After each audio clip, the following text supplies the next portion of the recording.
Assalamualaikum warahmatullahi taala wabarakatuh. Alhamdulillah. Alhamdulillahi rabbil alamin. Assalatu wassalamu ala asyrafil anbiya'i wal mursalin wa ala alihi wa sahbihi ajma'in. Wa sallallahu ala sayyidina Muhammadin wa ala ali sayyidina Maulana Muhammad. Memanjat syukur kita kepada Allah Subhanahu wa taala kerana dengan limpah dan izinnya kita masih lagi dapat bersama hari ini. Quote of the day bersama dengan tu dari Kota Baru. Kota Baru. Hari ini berapa hari pula? 31 Januari, hari Selasa. 31 Januari.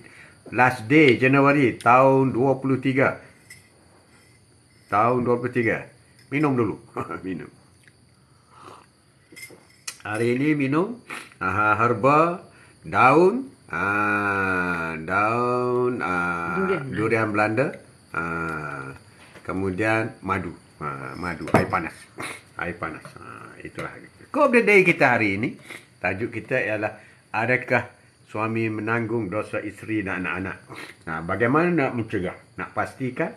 Semalam kita telah bicara mengenai tajuk ini. Kita sambung lagi sedikit hari ini, iaitu bagaimana untuk memastikan suami atau kita lah, siapa saja tidak akan menanggung dosa-dosa yang dilakukan oleh orang lain. Ada syarat-syaratnya. Syarat-syarat itu yang perlu kita tahu. Bila kita melihat perkara-perkara yang mungkar. Kalau perkara yang baik, kita tak perlulah orang buat baik, tak perlulah kita cegah supaya jangan buat baik. Itu dah tadi terbalik. Kalau orang sedang beribadat, orang sedang melakukan perkara yang baik-baik, kita janganlah pula jadi penghalang. Itu dah terbalik. Sekarang, orang yang melakukan perkara yang baik-baik itu sudah semestinya dia mendapat pahala, bukan mendapat dosa. Tapi sekarang kita buat bicara mengenai orang yang melakukan sesuatu yang tak baik dan orang itu di bawah tanggungan kita. Isteri, anak-anak, macam tu contoh. Adakah dengan mereka melakukan perkara yang tak baik, mungkar itu, adakah dosanya terpalit kepada kita? Itu. Ni orang lain buat, kita berdosa. Ini tak seronok ni. Jadi banyak perkara-perkara mungkar khususnya yang melibatkan dosa, perkara mungkar. Sama ada perkara itu dilakukan oleh diri sendiri, ahli keluarga, masyarakat. Mesti kita ada rasa ingin menentang, ingin menentang apa saja yang perkara-perkara yang mungkar yang dilakukan. Kalau dengan isteri, kalau contoh kita kata tak tutup aurat, ataupun contoh kita kata berlaku kasar kepada mertua atau mak sendiri. Jadi kita sebagai suami perlu menegur, supaya perkara yang tak baik itu, dosa yang dan ditimpa kepada isteri kita itu tidak terpalit dengan kita.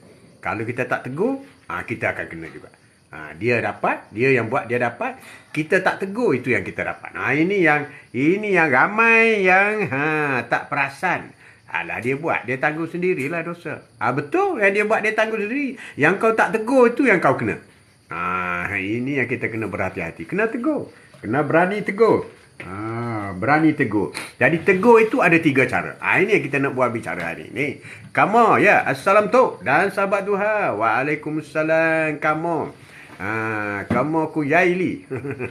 Waalaikumsalam warahmatullahi wabarakatuh. Duha. Now is a duha time. Jangan tak solat duha. Rugi tak solat duha. Rugi sangat. Jadi perkara yang penting kepada kita ialah mencegah ataupun membantah di atas kemungkaran yang dilakukan, maka boleh mengelakkan kita terpalit dengan dosa. Orang yang tak melarang akan kena. Tengok je. Tengok, tak membantah. Tak boleh. Mesti membantah. Kalau katakanlah ada di kalangan sahabat kita minum arak, katakan, kita kena cegah dia. Kena cegah. Ada 3 cara nak mencegah. Kalau kau tak cegah, berarti kau mengiyakan dia melakukan perkara maksiat. Maksiat. Ini yang penting. Jangan jadi penyokong. Itu yang lebih teruk. Menjadi penyokong.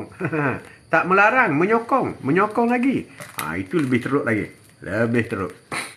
Jadi cara dia mencegah. Pertama sekali, bagaimana kita nak memastikan perkara mungkar itu berlaku tidak terpalit kepada kita. Dosa yang dilakukannya tidak tersentuh kepada kita. Kita sudah lepas.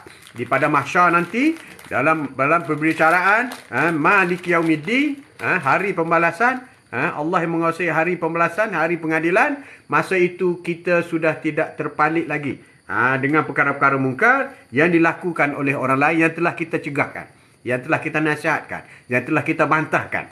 Itu yang betul. Kalau kita tak buat tu, maka kita juga akan kena. Okey, pertama sekali, bagaimana nak memastikan dosa itu tidak terpalit kepada kita, iaitu mencegah, cara mencegah dengan tangan. Cara mencegah dengan tangan. Iaitu mengubah perkara-perkara mungkar dengan menggunakan kuasa yang dimiliki. Mengubah perkara-perkara mungkar yang sedang berlaku dengan kuasa yang kita ada. Kalau kita orang berkuasa lah, kita berkuasa. Tapi saya bukan YB tu. Saya bukan ketua pengarah pun. Saya ketua rumah je. Ketua rumah ada kuasa lah. Ketua rumah ada kuasa terhadap isteri dan anak-anaknya. Jadi, dia kena mengubah. Sebab itulah, bagi anak yang tak solat, apabila balik, umur 7 tahun, 10 tahun, maka hendaklah dipukul, dirotan. Itu maknanya, tak buat perkara mungkar, tak melakukan perkara mungkar, tidak laku solat, maka perlulah dipukul. Tak pukul, tak solat, jadi itu dosa lah. Dosa anak tu satu, dosa engkau tu, yang kau tak pukul dia, ataupun kau tak melarang dia, ataupun tak menyuruh dia. Itu dosa itu. Dosa yang tu yang dikatakan dosa yang terpalit. Dosa yang dia tanggung tetap. Dia tetap tidak kata bapa tanggung dosa maka dosa dia pun kosong. Tak ada. Dosa dia tetap dosa dia. Tapi dosa bapa tak melarang, tak menyuruh. Tak menyuruh solat. Itu dosa yang terpalit. Jadi pertama sekali iaitu dengan menggunakan tangan. Contoh kita kata polis mengeluarkan arahan menutup pusat-pusat perjudian dan maksiat, atau seorang ayah melarang anak perempuannya membuka aurat ketika keluar rumah. Polri dah keluar arahan,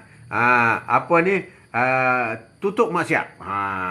Maka dia buka juga. Itu terlepaslah tanggungjawab dia. Telah berpuasa. Begitu juga ayah telah melarang tarik telinga, tampar, contoh, kerana buka aurat. Berarti dia sudah melakukan. Tapi kalau dia tak larang dengan tangan, dia kenalah. Muhammad Amir Tok Ngah.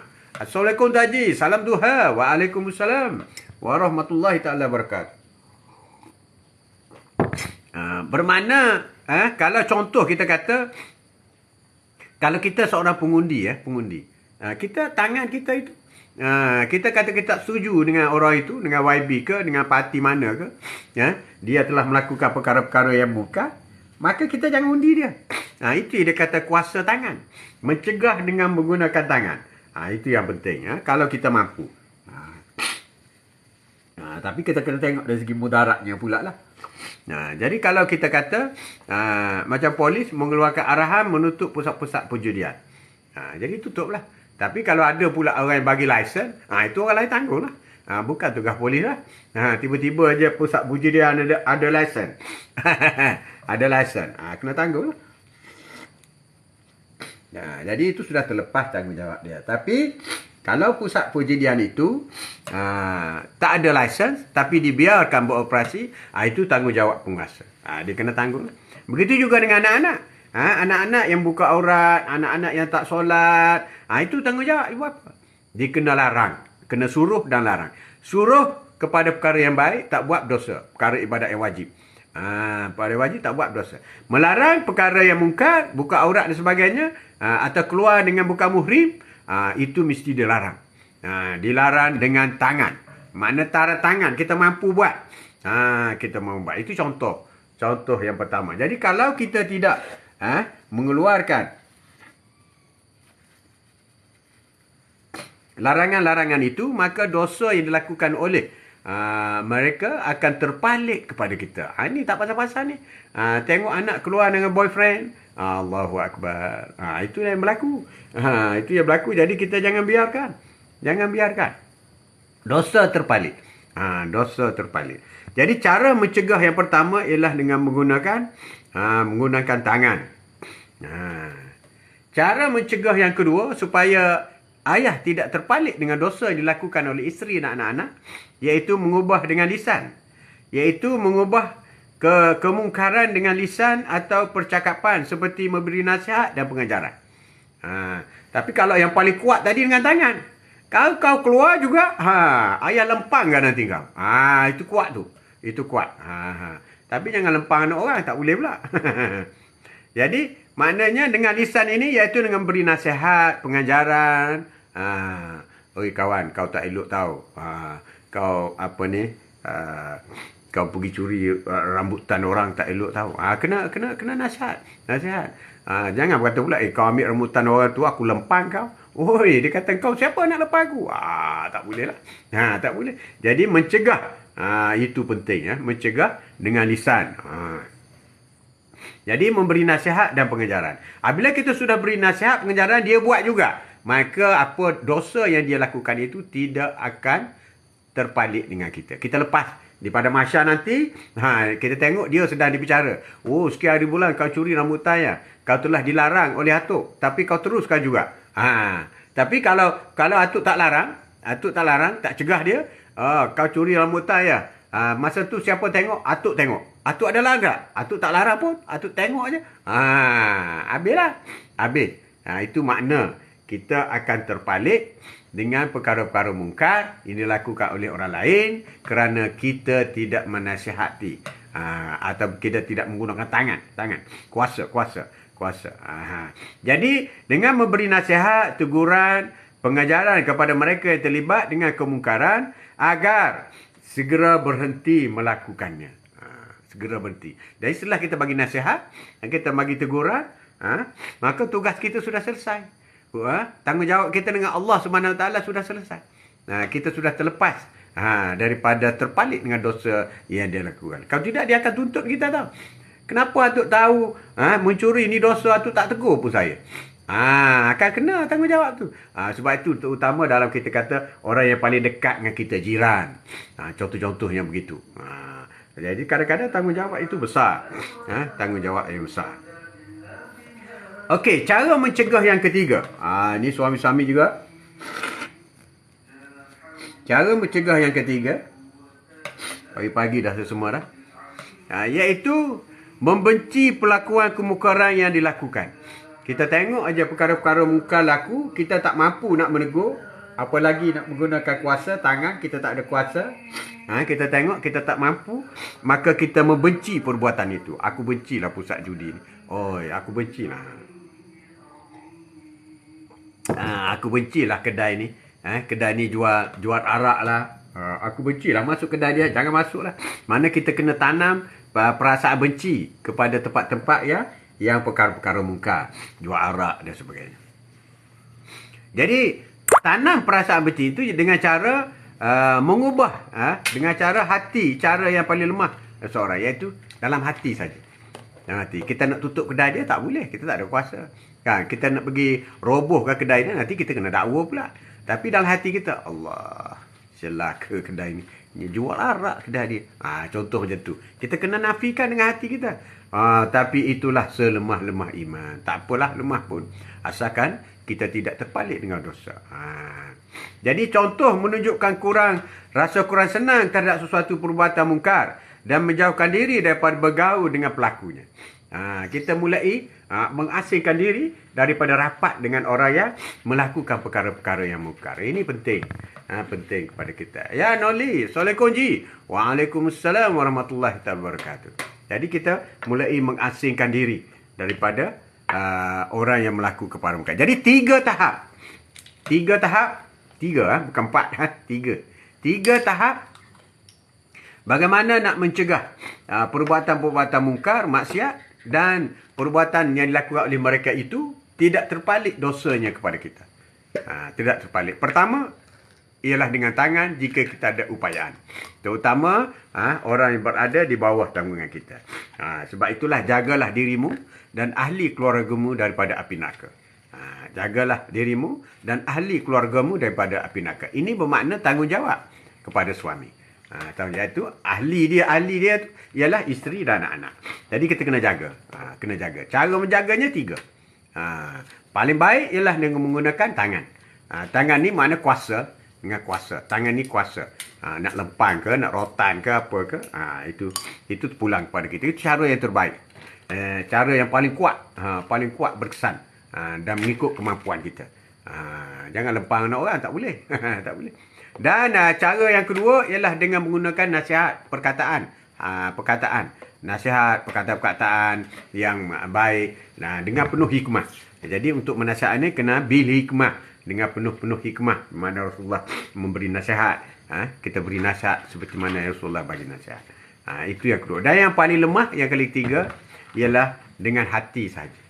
Allah banyaknya perkara mungkar. Allah. Kita tanam rasa benci kepada melakukan perkara-perkara mungkar. Itu adalah 3 contoh. 3 contoh yang akan membolehkan kita mengelak daripada kita terlibat daripada melakukan perkara-perkara yang boleh mendatangkan keburukan. Kenapa membeteras perkara-perkara mungkar ini penting? Penting untuk individu, iaitu untuk menjamin kesejahteraan hidup. Perkara-perkara mungkar. Kalau kita membiarkan arak, perjudian, disko, maksiat keliling dalam komuniti kita, maka tidak ada sejahtera lagi. Ataupun dalam rumah kita sendiri, ada disko, ada tu macam-macam, ada Allahu Akbar. Itulah. Iaitu yang maknanya apabila kita mencegah perkara mungkar ini, kelebihan dianya untuk menjamin kesejahteraan hidup dalam keluarga kita. Sebab itu kita kena mengubah daripada banyak berhibur, hiburan-hiburan, tukar hiburan lagu kepada hiburan selawat, hiburan zikir, hiburan baca Quran. Itu juga hiburan. Bagi orang yang dipilih oleh Allah Subhanahu Wa Taala, diberi hidayah, dia senang berzikir. Subhanallah, alhamdulillah, wala ilaha illallah, wallahu akbar. Itulah nyanyiannya di rumah. Bukan nyanyian yang selain, yang lara dan sebagainya. Jadi kita boleh mengubah. Begitu juga daripada baca-baca buku yang tidak berfaedah apa semua, kita baca Al-Quran, mendapat pahala. Itu untuk individu kita. Daripada kita banyak melamun, masa free, kita solat. Solat sekarang waktu duha, solat duha, kita buat, kita lakukan. Jadi maknanya mencegah perkara-perkara mungkar ni, iaitu bukan sahaja dapat mengelakkan daripada kita mendapat dosa bagi orang tak solat khususnya. Kita kena suruh pastikan anak-anak kita solat, dan kerana untuk menjamin kesejahteraan dalam hidup kita. Ya Zaitun, itu mana? Assalamualaikum tu. Waalaikumsalam warahmatullahi taala wabarakatuh. Dan apabila kita mencegah perkara-perkara mungkar juga dapat memperbaiki sasiah dan meninggi kualiti diri kita. Makna hidup kita, lebih bermakna, lebih berkualiti dalam family kita. Masyarakat pula melahirkan masyarakat yang prihatin, tegur-menegur di antara jiran, dengan rakan, melahirkan masyarakat yang berakhlak tinggi. Itu semua berkaitan dengan melarang perkara-perkara yang mungkar.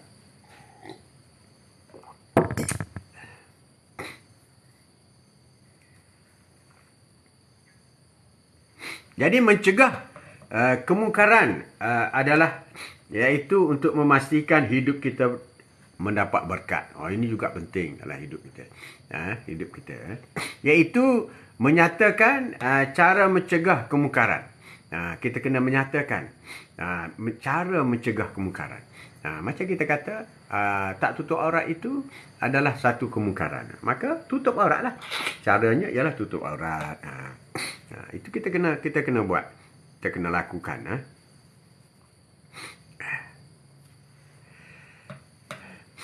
Jadi dengan cara mencegah kemungkaran ini agar kita tidak terpalit, agar kita tidak terpalit dengan dosa kita, iaitu mengubah dengan tangan, dengan lidah dan dengan hati. Seperti telah Atuk jelaskan tadi, itulah tiga tahap bagaimana untuk mencegah kemungkaran.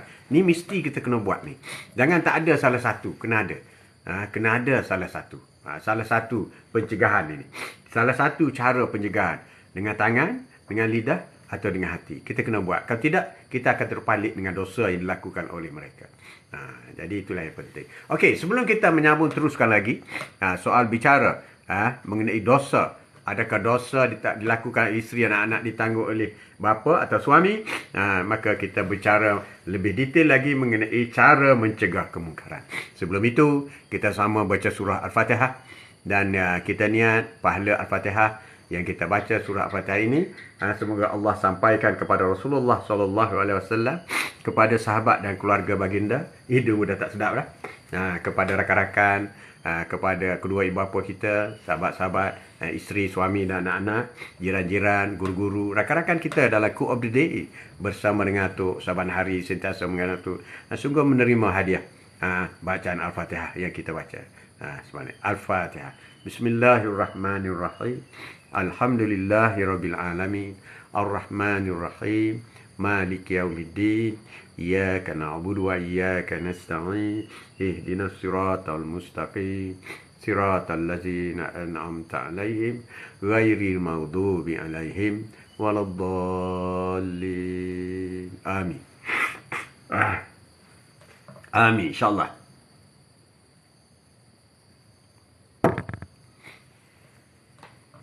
Jadi dalam kita merealisasikan amal makruf nahi mungkar ini, inilah kunci kepada sebuah kehidupan yang sempurna, amal makruf nahi mungkar, iaitu mengubah dengan tangan. Mengubah dengan tangan ialah mengubah dengan kuasa yang ada pada seorang, kuasa yang ada pada kita. Kalau kita kerajaan, kita ada kuasa. You ubahlah. Kalau you nak buka juga kedai judi, kau buka lah. Kau tangguhlah dosa nanti. Itu. Tapi kita sebagai bapa, kita sebagai abang, kita sebagai pak saudara, kita sebagai atuk, kita ada kuasa. Kita kena cegah. Kita lihat. Ya, Siti Nur. Assalamualaikum. Amin. Waalaikumsalam warahmatullahi taala wabarakatuh. Kita kena cegah. Kena tarik telinga. Tarik telinga. Tarik. Tak solat, tarik telinga. Jangan lara. Itu kita kena buat. Kita kena buat. Tapi kalau tak mampu, kalau tengok menantu tu ataupun kerajaan itu kita tak mampu, kita bukan kerajaan, kita ubah dengan lidah, iaitu sekarang ubah dengan Facebook, TikTok. You bantai dari Facebook, TikTok. Kerajaan membiarkan berlakunya pusat judi berluasa, disko berluasa, jual arak berluasa. You bantai, ini semua haram. Habislah. Kau bantai sekali, kau bantai sudah lepas. Sudah lepas. Tanggungjawab soal kemungkaran yang terus terjadi itu ditanggung oleh mereka. Tapi kita kena kutuk dulu. Tak boleh tak kutuk. Mengikut apa yang kemampuan kita. Jadi mengubah dengan lidah bermaksud mengubah dengan percakapan atau lisan atau tulisan atau memberi nasihat. Itu mengubah. Mengubah dengan lidah perkataan. Ataupun bagi orang yang takut isteri. Atau tak takut isteri. Bagi orang yang takut isteri, yang nak keluar tu pakai tudung ya. Alah abang ni. Suka hati saya lah. Dosa dah lepas. Bila dah larang macam tu, dosa suami dah lepas. Jadi isteri keluar, buka aurat, berdosa isteri saja. Tapi kalau isteri nak keluar rumah, depan public, tak pakai tudung, contoh. Kau tengok je. Wah, cantik isteri abang ni. Habislah kau. Habislah kau. Itu yang dikatakan suami tanggung dosa. Bukan tanggung dosa isteri tu. Isteri yang yang buka tudung tu tentu dah berdosa. Dia tanggunglah. Tapi dosa tak melarang, tak mencegah. Itu yang kena. Sebab itulah ada juga artis-artis ni. Hati-hati dia. Buka tutup aurat pun boleh tutup masuk syurga. Busuknya mulut dia artis tu. Allahu Akbar. Jadi kalau kau apa yang terbuka aurat tu macam mana? Ini yang dikatakan amal makruf nahi mungkar. Nah, jadi kita kena nasihat dulu. Assalamualaikum Tuan Haji dan semua selamat pagi. Merak Kayangan. Waalaikumsalam warahmatullahi taala wabarakatuh. Dan yang paling akhir sekali, 3 cara iaitu mengubah dengan hati. Hati ya sedih ya. Allahu Akbar. Allahu Akbar. Ya Allah, ubahlah. Ya Allah, baikilah. Ya Allah, lindungilah atas perkara-perkara mungkar ini. Kena hadir dalam hati. Kalau kita tak hadir dalam hati, maka terpalit juga dosa itu. Kalau tengok, orang buka aurat, berjalan buka aurat dalam hati kita. Allah, mak, dosanya budak tu. Biar hadir. Biar hadir dalam hati kita. Atau tengok, orang Islam minum arak. Allahu Akbar. Berdosalah dia minum arak, ya Allah. Yang cantik lagi doakan, ya Allah, berilah hidayah kepada dia supaya tidak minum arak. Kita kena buat sebagai orang Islam. Haji tengok bola tak? Haji tengok bola siang, malam tak tengok. Ya, Zedris. Atuk tengok yang highlight saja. Sebab tim Atuk dah tercorok dah Liverpool. Jadi tengok gitu-gitu je lah. Apabila Mane tak ada dalam Liverpool, tak seronok. Tak seronok. Tak ada star. Jadi maknanya kalau dari segi mencegah kemungkaran ini, kalau kita boleh dengan tangan, berarti dengan cara bertindak, maksudnya di situ. Bertindak ni kepada orang yang di bawah tanggungan kita lah. Jadi kalau kita tak larang, maka dengan sendiri kita akan terpalit dengan dosa yang dilakukan. Terpalit, bukan kita menanggung. Allahu Akbar. Sorry. Iaitu dengan tindakan kita, action kita. Kita perlu mengambil tindakan. Kalau kita tidak mampu juga, baru kita pergi kepada advice. Advice, aku nasihatkan kau lah. Kau jangan buatlah benda macam ni. Ini dosa besar tau. Kita advice. Ataupun akhir sekali, dalam hati kita lah, I disagree what you did. Aku tak setuju dengan apa yang kau buat. Dalam hati kita lah. Kalau nanti cakap kat mulut, habis pula. Jadi cerita lain pula. Jadi tu lah, itu cerita lain. Inilah. Jadi ini adalah Rasulullah SAW bersabda, barang siapa yang melihat kemungkaran, bila kita lihat saja kemungkaran di depan mata kita. Memanglah kalau melihat ni depan mata kita lah kan. Melihat kemungkaran, maka cegahlah dengan tanganmu. Melihat kemungkaran, cegahlah dengan tanganmu, dengan kuasa. Apabila belum biasa, maka cegahlah dengan mulutmu. Apabila kita tak ada kuasa, cegah dengan mulut kita. Dan apabila tak juga boleh lakukan, cegahlah dengan hatimu. Dan mencegah kemungkaran dengan hati adalah petanda selemah-lemahnya iman. Paling lemah iman. Jadi kalau suami yang takut isteri tak tutup aurat keluar rumah, cegah dalam hati je. Allah, biniku dosa yang kat mulut tak boleh, nanti tak boleh. Itu selemah-lemah iman. Itu selemah-lemah iman.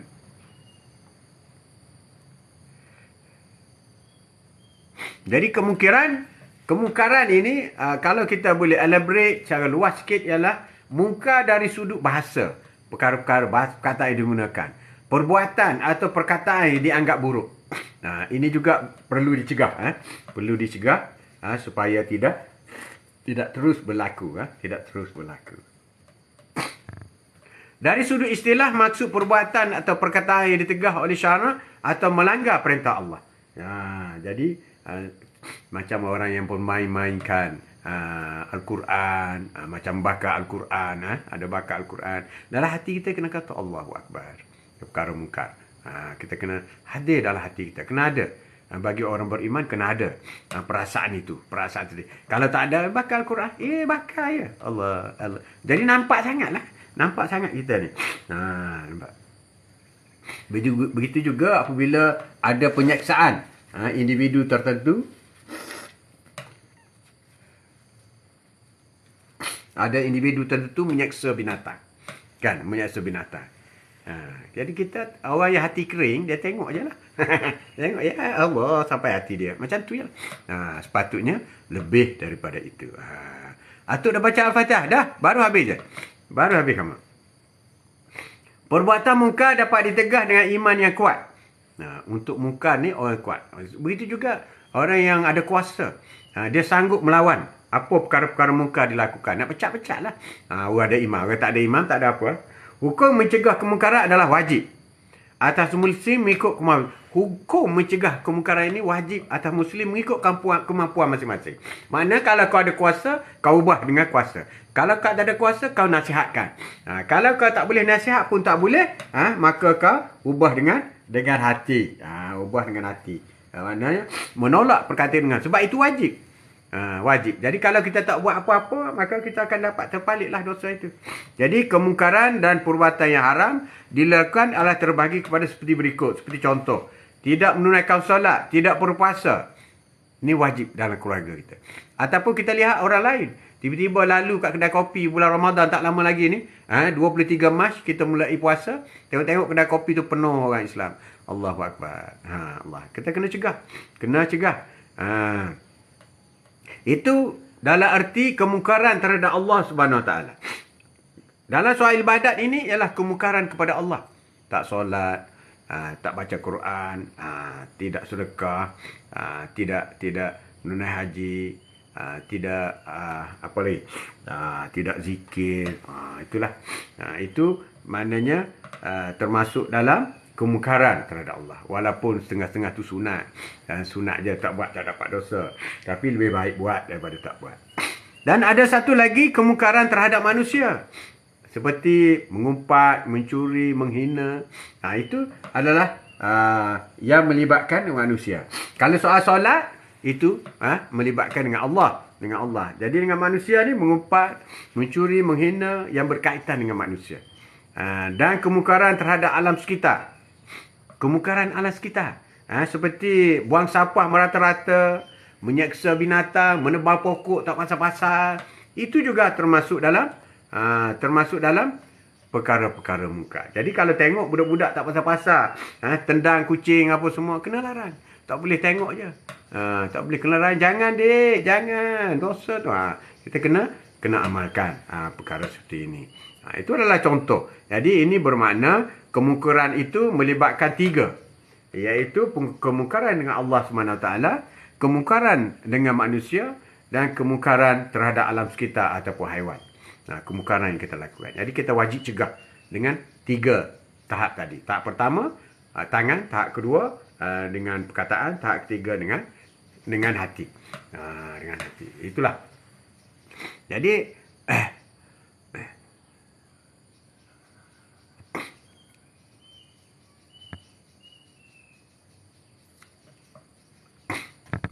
mencegah kemungkaran adalah tanggungjawab bersama. Mencegah kemungkaran. Tanggungjawab. Macam kita kata suami, isteri, anak-anak dalam keluarga. Jadi mencegah kemungkaran dilakukan oleh anak-anak. Tanggungjawab bersama suami dan isteri. Mesti sama-sama. Kalau tidak, bapa aja marah, mak tak marah, anak akan degil juga.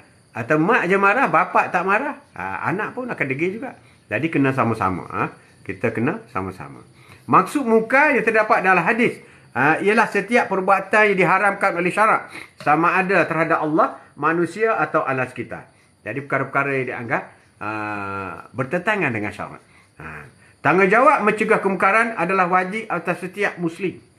Wajib tau, wajib. Tak buat berdosa lah. Yang ni dikatakan kita terpaling sama di atas dosa yang dilakukan oleh orang lain. Paling kurang dengan hati lah, paling kurang. Kalau di pejabat, tengok di pejabat kan. Dah lah datang lambat. Datang lambat, tipu pasukan. Dosa tu, kau kena larang. Tak larang, tidak marah. Dalam hati, ui, dosa tu dia buat tu. Allahu Akbar. Kena atau nasihatkan dia. Kata tak boleh. Ataupun clear overtime. Ramai yang clear overtime. Pergi 1 jam, clear 5 jam. Duit haram tu. Dan apabila kita jangan tengok je. Bahkan kita kena larang. Kalau kita yang tukang yang buat bayaran, yang luluh pula klaim tipu itu, 2 kali kena lah kita. 2 kali kena kita. Jadi cara mencegah kemungkaran, iaitu dengan tangan, lidah dan dengan hati. Jadi mengubah dengan kuasa yang ada ini, kalau kita ketua pejabat, kalau kita ketua isi rumah, ini berubah. Kita boleh ubah dengan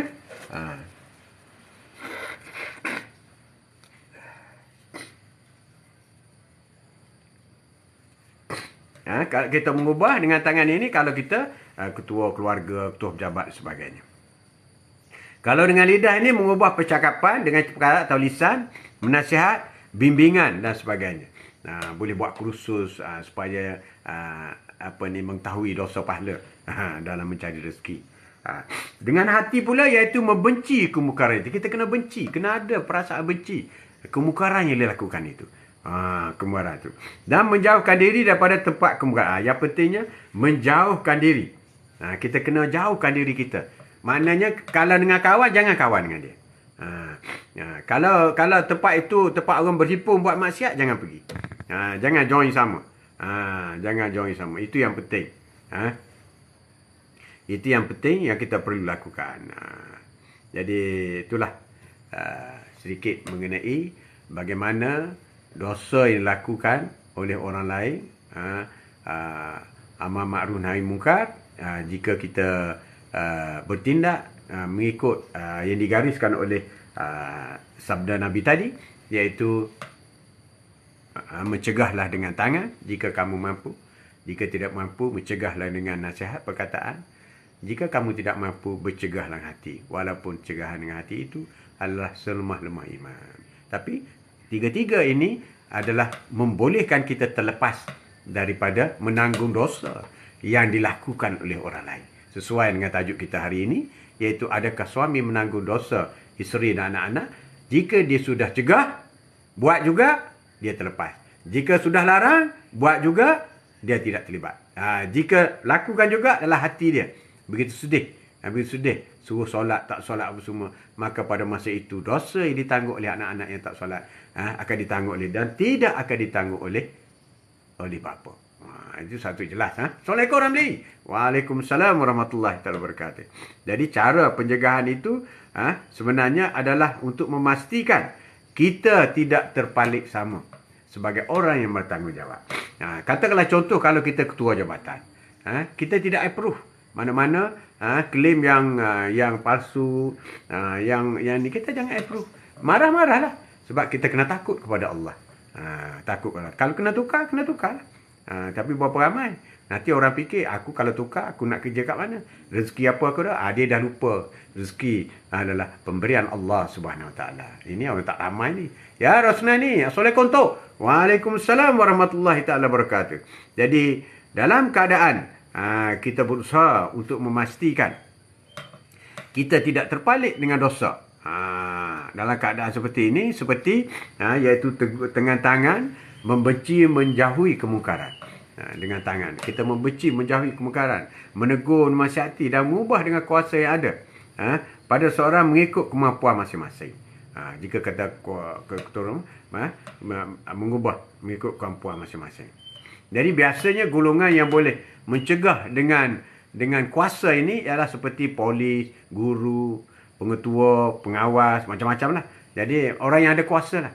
Tapi bapa juga berkuasa, ibu juga berkuasa di bawah orang tanggungannya. Jadi dia boleh guna tangan, boleh dirotan, boleh tak solat, boleh dirotan. Kemudian bercegah dengan lidah ini, sama ada lisan, tulisan, itu banyak cara lah, banyak cara yang dilakukan. Jadi maksud mungkar dari segi bahasa adalah perbuatan perkara yang dilaknat oleh Allah Subhanahu Wa Taala. Jadi maknanya orang yang melakukan juga dia dilaknat oleh Allah Subhanahu Wa Taala. Jadi apabila dia dilaknat, maka kita cegah supaya sesuailah, jagalah dirimu dan anakmu dan ahli-ahli keluarga daripada api neraka, supaya dia tidak dilaknat oleh Allah Subhanahu Wa Taala. Kalau dia tak dengar juga, dia buat juga, atau dia tak solat juga, maka dia akan dilaknat oleh Allah, dan kita sebagai bapa atau ibu terlepas daripada apa yang dia buat. Dia buat terus dia dapat. Itu dia punya tanggung sendiri. Ya Fiz, Assalamualaikum. Waalaikumsalam.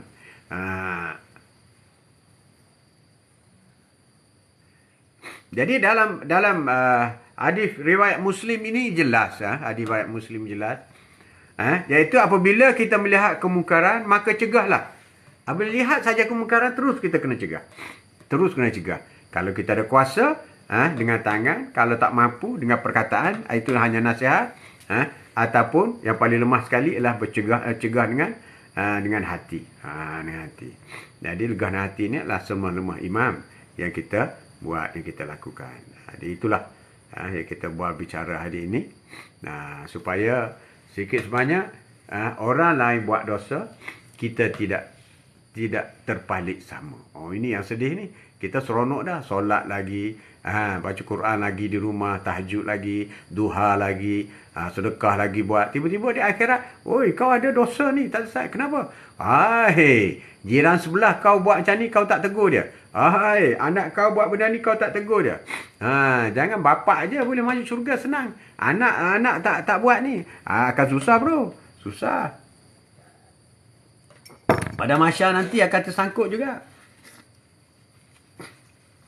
Jadi kita kena elak daripada kita rugi di pada mahsyar nanti. Sebab ada banyak sirah, mengenai peristiwa yang digambarkan oleh Rasulullah di pada mahsyar nanti. Dah banyak pahala dah. Banyak pahala pergi apabila timbang. Bolehkah ya Rasulullah ni? Bolehkah kita niatkan sedekah jika suami tak boleh menanggung nafkah zahir kita? Boleh niat sedekah, tak boleh menanggung. Ya boleh, niat halal lah. You halalkan. Jadi tak boleh menanggung. Kalau dia tak boleh menanggung nafkah zahir, kau halalkan. Tapi kalau kau tidak halalkan, Rasulullah tak halalkan, dia merupakan dosa yang berpanjangan lah. Sebab memberi makan, pakaian, tempat berlindung, ini adalah tanggungjawab wajib. Wajib.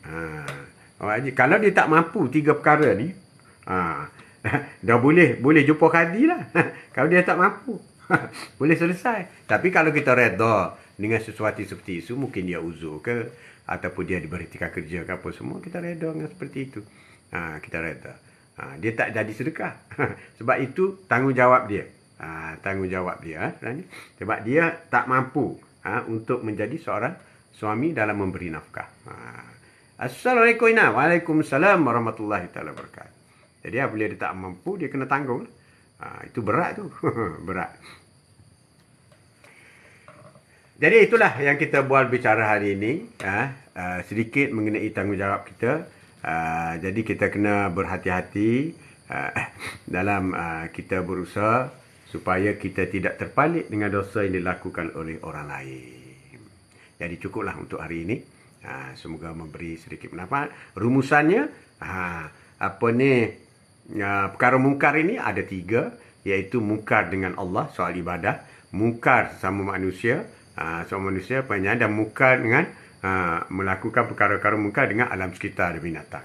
3 ni. Bagaimana kita nak melepaskan diri kita? Pertama sekali, kalau kita ketua keluarga, gunakan tangan, tarik hidung, tarik telinga, rotan.